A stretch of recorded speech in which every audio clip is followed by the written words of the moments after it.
I gotta get my son back in here Yeah. this summer. Yeah. Come on, brother. Let's do it. All right.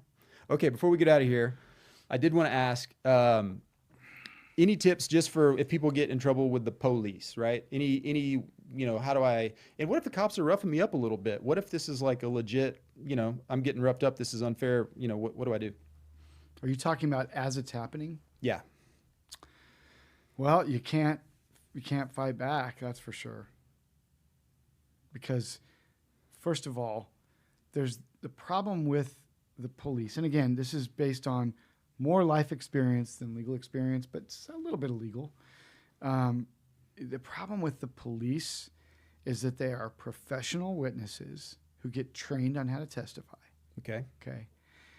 Juxtapose that or add that to the fact that the public naturally wants to believe the police. Now, because of phone cameras and dash cameras and social media, you've seen a lot in recent years, and you've had movements that have been seemingly focused on outing injustice by cops, right?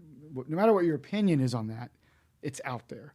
So you might have more juries or jurors now that are skeptical of the police than ever before. Okay. Remember, if you're charged with a crime, and I'm talking about a serious crime, I'm not talking about stealing a pack of gum at the store, such that you have an encounter with the police and you are arrested, your fate, if you fight all the way until the bitter end, your fate is decided by whom? By a jury. Right. Okay. So those 6 or 12 people that decide your fate historically are going to come in there tending to believe law enforcement. Why? Because they have to. Yeah.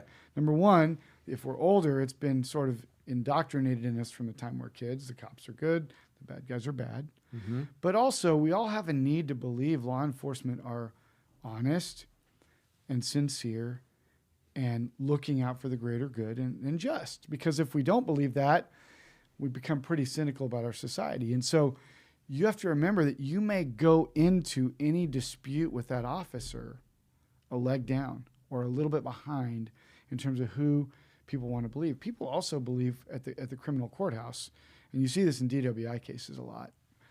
By the time they're there serving on a jury and you've already been arrested and charged and there's a trial, it's supposed to be that you're presumed innocent, but they're really kind of presuming you're guilty or you wouldn't be there and they wouldn't be there, right? Right. Okay.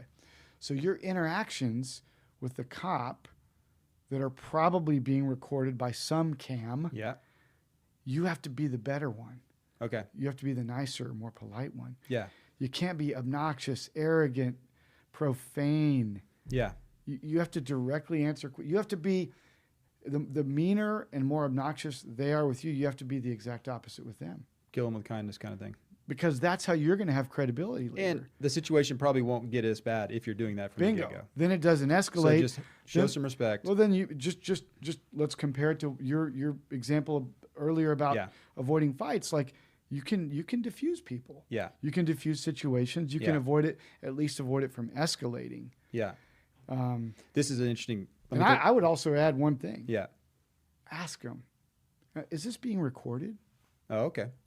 Because you force them then to lie or tell the truth. And telling the truth might help them if settle they say down. no, you ask for it to be recorded. Okay. And truthfully, it probably is being recorded. Yeah. And that helps them remind them that they're on camera too.